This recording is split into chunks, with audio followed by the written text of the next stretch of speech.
जय माता दी मित्रों, आज हम चर्चा करने वाले हैं एक ऐसी घटना, ऐसे गोचर के बारे में, ऐसे राशि परिवर्तन के बारे में जो 18 साल बाद लगभग होने जा रही है। यानी 30 अक्टूबर 2023 में राहु का राशि परिवर्तन हो रहा है। यानी राहु मेष राशि से मीन राशि में यानी उल्टी गति में जाकर मीन राशि में गोचर करने वाले हैं। वहीं पर अगर देखा जाए तो राहु का जब गोचर होगा तो केतु का गोचर भी कन्या राशि में होगा। और राहु का ये जो गोचर है, केतु का जो ये राशि परिवर्तन है, एक तो 18 साल बाद हो रहा है मीन राशि में, साथ ही साथ 18 महीने के लिए रहेगा। यानी कि देखा जाए तो 30 अक्टूबर 2023 से लेकर और 30 मई 2025 तक राहु देव मीन राशि में रहने वाले हैं और वहीं पर केतु देव कन्या राशि में रहने वाले हैं। आज हम चर्चा करेंगे राहु के बारे में और अगले एपिसोड में मित्रों हम चर्चा करेंगे कि केतु के बारे में। ये एपिसोड होगा राहु के ऊपर कि राहु का 12 राशियों पे क्या प्रभाव पड़ेगा, इसके बारे में इस कार्यक्रम में चर्चा करेंगे। सबसे पहले राहु का मंत्र, ओम अर्धकाया महावीर्या चंद्रादित्य विमर्दनम सिंगिका गर्भ संभूतम तम राहु पर्णमाम्यम। यानी अर्धकाया महावीर्य, यानी कि राहु की अर्धकाया है और महावीर्य का मतलब बहुत ज़्यादा लालसा और महत्वाकांक्षी वाला ग्रह। चंद्रादित्य विमर्दनम, जिसका चंद्रमा और देखा जाए सूर्य से गंभीर शत्रुता है। सिंह का गर्भ संभूतम तम राहु प्रणमाम्यम, सिंह की सवारी करने वाला ऐसे राहु देव को हम प्रणाम करते हैं।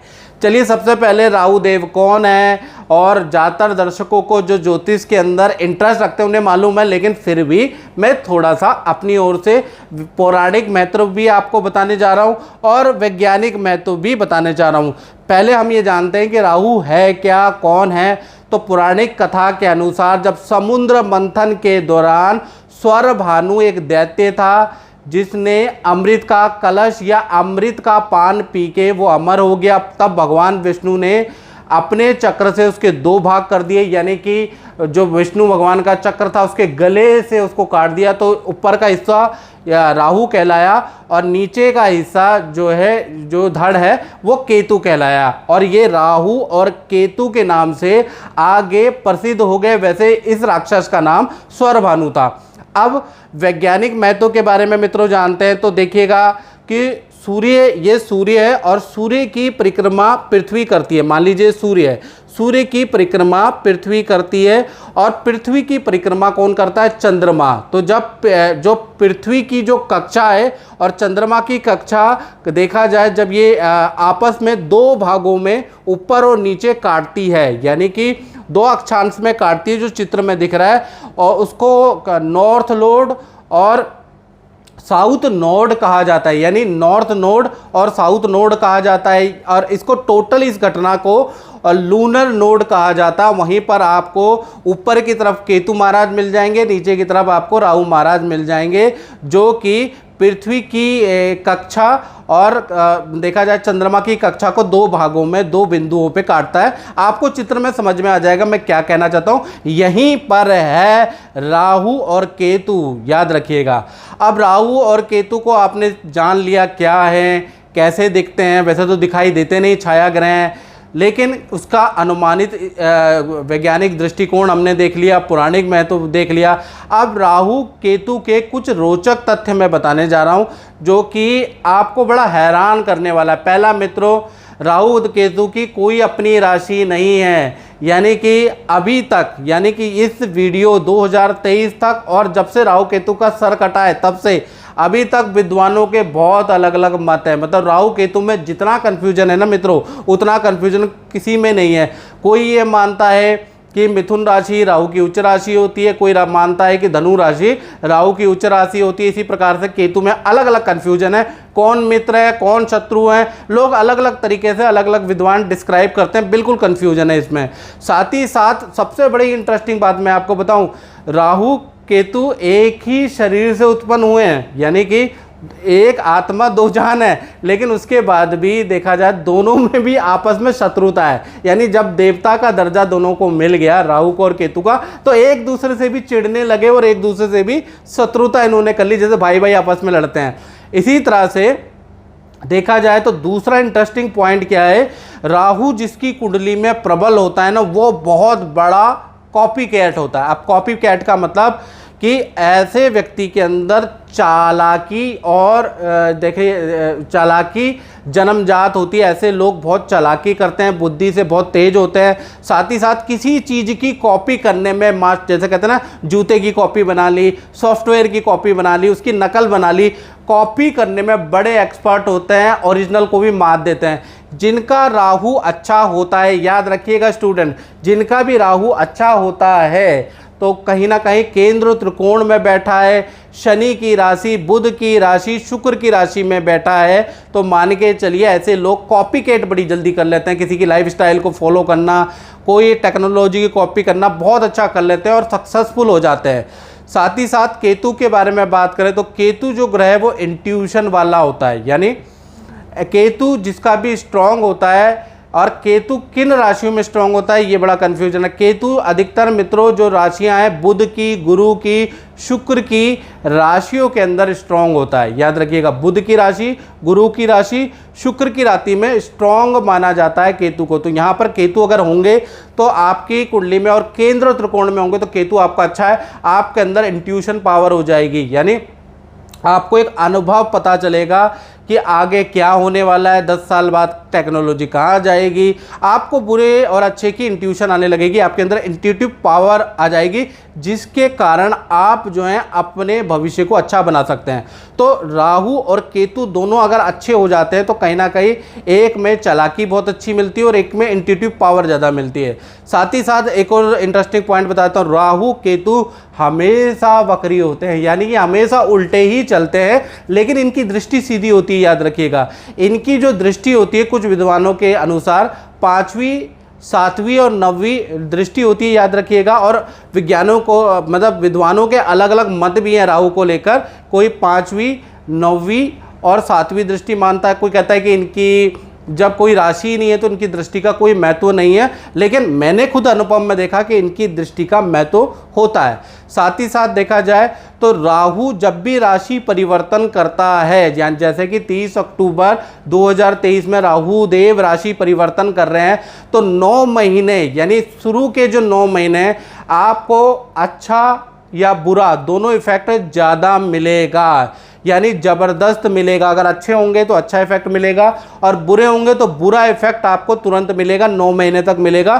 फिर अंतिम के जो 9 महीने वो कहीं ना कहीं नॉर्मल होते हैं, यानी कि 9 महीने ज़्यादा इसका अच्छा या बुरा इफेक्ट मिलता है। अब इस कार्यक्रम में मेष से लेकर और मीन राशि के क्रम वाइज एक कार्यक्रम में हम चर्चा करेंगे कि मेष राशि के लिए कैसा रहेगा, वृषभ के लिए, मिथुन के लिए, कर्क के लिए, सिंह के लिए, पूरा डिटेल में ये कार्यक्रम रहने वाला है। और अगर आपको ये कार्यक्रम अच्छा लगता है तो आप मेरे चैनल को सब्सक्राइब जरूर करें, साथ ही साथ देखा जाए तो इस पोस्ट को शेयर करते रहे, क्या पता किसी के काम आ जाए। चलिए अब बात करते हैं लिब्रन के बारे में, तुला राशि के ऊपर क्या इसका गोचर का प्रभाव रहेगा। और तुला राशि पे 17 जनवरी 2023 में 7.5 खत्म हो गई है, ढैया खत्म हो गई है, यानी ढैया थी और ढैया खत्म हो गई है, लेकिन तुला राशि की ज़िंदगी फिर भी नहीं बदल रही है। तुला राशि वाले यही चिंता में कि सभी ज्योतिषियों ने कहा था कि 17 जनवरी के बाद चीज़ें सही हो जाएंगी और नहीं हो पा रही है, करियर में ग्रोथ नहीं मिल रही है, कहीं ना कहीं देखा जाए वो उन्नति नहीं मिल पा रही है, और नौकरी में परेशानी ख़त्म नहीं हो रही, व्यापार बढ़ नहीं रहा है, नौकरी के नए ऑफर मिल नहीं रहे हैं, विद्या में कुछ अच्छा मिल नहीं रहा है, शादी के विवाह के योग बन नहीं रहे हैं। तो ऐसे में याद रखिएगा, गोचर का मतलब होता है जनरल प्रिडिक्शन तुला राशि वालों।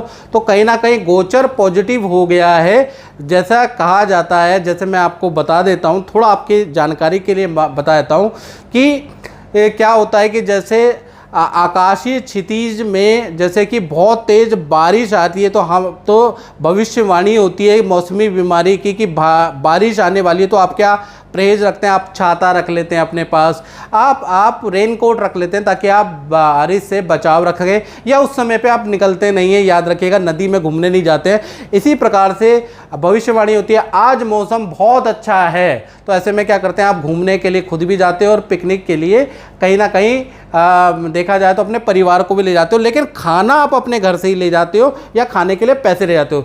इसी प्रकार से गोचर तो आपका बहुत अच्छा हो गया है, भाई आपको अपनी कुंडली भी तो दिखानी पड़ेगी कि आपकी कुंडली में आपकी दशा ठीक है कि नहीं है। अगर खराब होगी तो कहाँ से आपको रिजल्ट मिलेगा? गोचर चाहे कितना ही अच्छा क्यों ना हो जाए, गुरु का, शनि का, राहु का कितना ही अच्छा गोचर हो जाए, आपके जीवन में बदलाव नहीं आएगा, क्योंकि कुंडली में तो डिफेक्ट है ना। याद रखिएगा, सीढ़ी तो जब चढ़ोगे ना, जब सीढ़ी बनी होगी घर के अंदर, छत में तो जब ही जाओगे।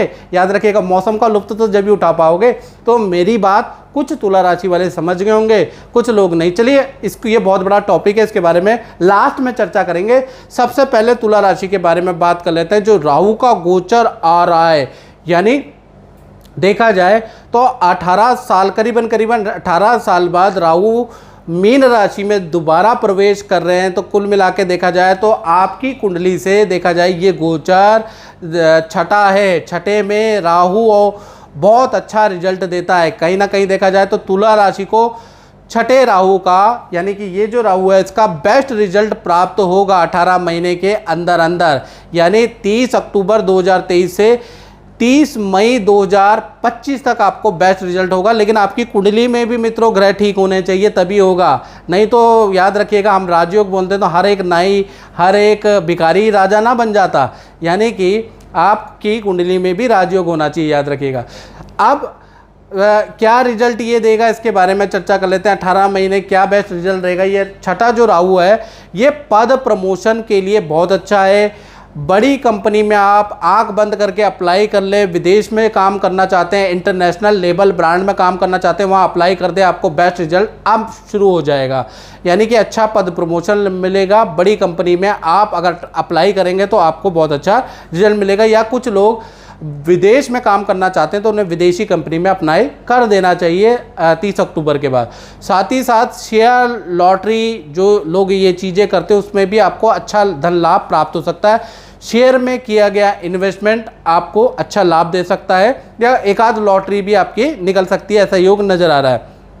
साथ ही साथ देखा जाए जो लोग राजनीति करते हैं तो राजनीति में उनको कोई पद मिल सकता है, या फिर आपको राजनीति में कोई काम मिल सकता है, कोई ठेकेदारी का काम मिल सकता है, कोई सरकारी काम आपका को मिल सकता है, या सरकारी व्यवधान या कोर्ट केस अगर आपके ऊपर तुला राशि के ऊपर चल रहा है तो उसका डिसीजन आ सकता है, कोई सरकारी पेंडिंग डिसीजन आपके फेवर में आ सकता है। तो यहाँ भी पॉजिटिव है। राजनीति में भी आपका इंटरेस्ट जागृत होगा इन 18 महीने के अंदर।